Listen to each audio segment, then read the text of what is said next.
નમસ્કાર મિત્રો, હર હર મહાદેવ. આવ્યો છું ઉકરડા ગામે. બનાસકાંઠાનું પાલનપુરના ઉકરડા ગામ છે અને અહીંયા શિવરાત્રિના દિવસે ભવ્ય મેળો ભરાય છે. ઘણા બધા લોકો આ ધૂણીના દર્શન કરવા માટે આવે છે.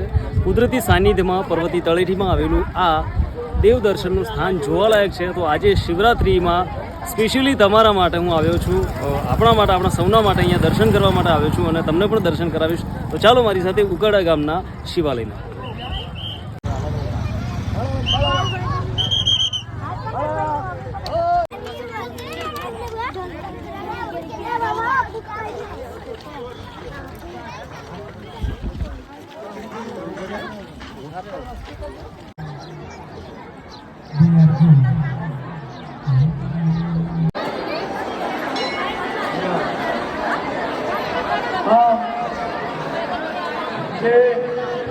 તપોભૂમિની અંદર દર